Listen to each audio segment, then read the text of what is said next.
Hello everyone, I welcome you all for SVK tutorials.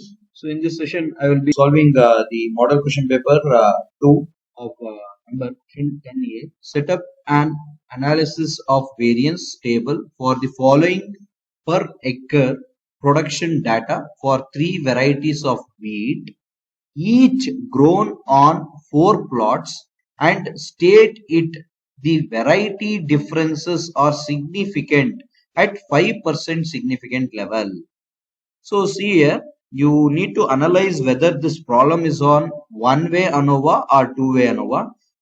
Actually, this problem is of one-way ANOVA. How we can decide that it is one-way ANOVA means, see here in the given question, we need to state it the variety differences are significant. We need to rectify the F difference between only the variety of wheat, not between variety of wheat and between the plot of land. So for that reason, we will go with one factor, one way ANOVA analysis.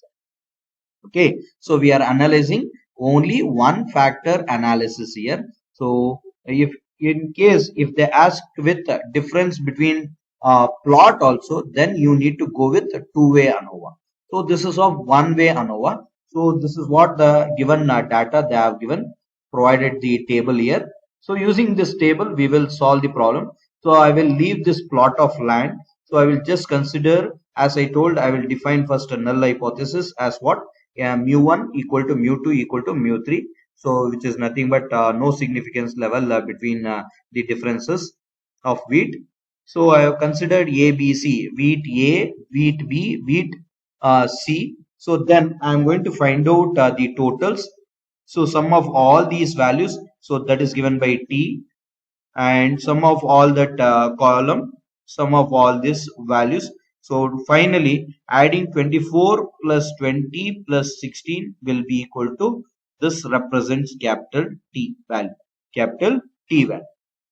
So after getting that capital T value, I will be finding out T square, T1 square, T2 square, T3 square.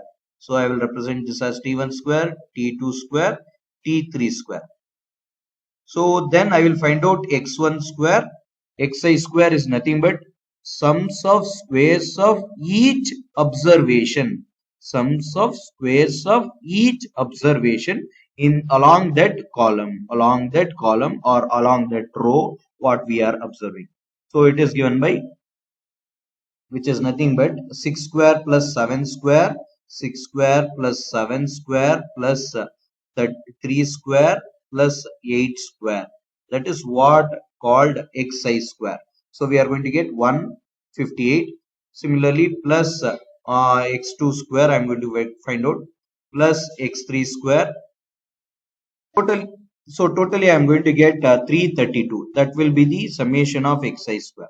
In my previous video, I have told you how to find out this using a calculator. You can fetch these values by using calculator easily. So we shall find out SSC, SST and SSC by using the formula summation of xi square divided by ni. Yeah, everyone make one small changes here. This is just a summation of T1, not x1 here.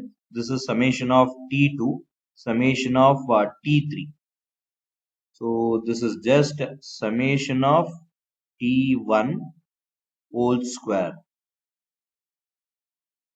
divided by N1 plus summation of T2 whole square divided by N2 plus summation of T3 whole square divided by N3 minus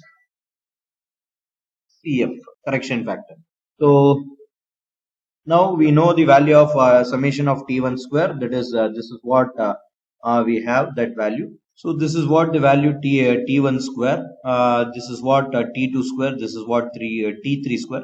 Substituting that along that column, we have number of observations as 4 observations. You can count it 1, 2, 3, 4. Divide by 4. If there is 3 observation, you are going to divide by 3. That's all. Okay. So here we have 4 observation. That's why I am dividing by 4. So I am going to get by after simplifying all these values, and t is we have find out summation of t here 60 square. Make that as 60 square. So we are going to get 60 square divided by number of observation. In each column we have 4 observation. So multiply by 3, we are going to get 12. So totally we have 12 observation divided by 12. So simplifying that, we are going to get the value of SSC as 8. So similarly SST can be written as summation of xi square minus t square by n. Substituting all the values, we are going to get 32 as the required answer. So finally SST minus SSC will give SSE value, that is what 24 we have got. So after getting these values, so take the F ratio table. So construct the F ratio table. Source of variation, that is between samples, within samples, total. Sums of squares, we have find out sums of squares. Then degrees of freedom. So how many varieties we have?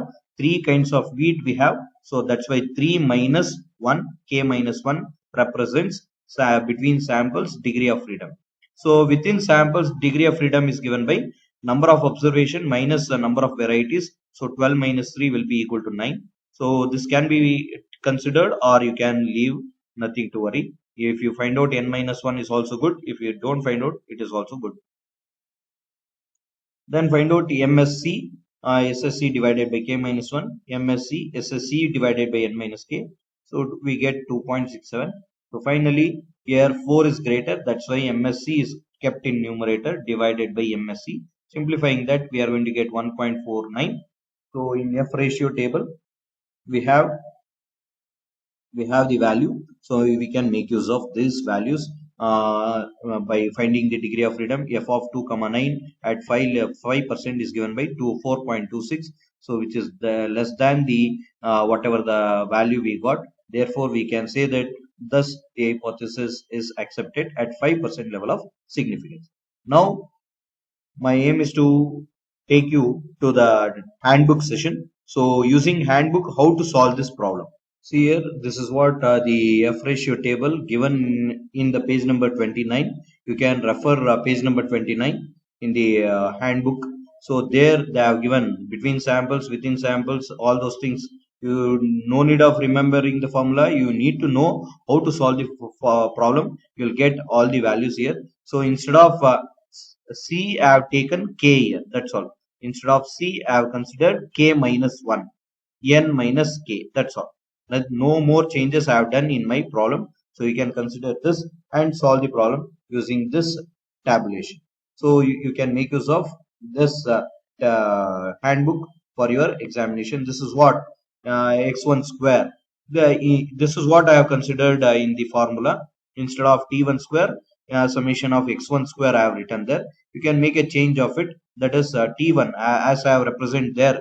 As I told there t1. So for that purpose I have changed to, instead of x1 I changed to t1. That's all. Nothing changes over there. So you can make use of this handbook very usefully. So to score 10 out of 10. This each marks carries 10 marks of ANOVA. So you'll be having two problems in each module. So in this module, so you can score 10 out of 10 in this module. Thank you all for watching this video. If you have any doubts, you can clarify by putting a comment. I will clear your doubts. And kindly do subscribe to my YouTube channel. Also share this video with your friends. Thank you all for watching this video.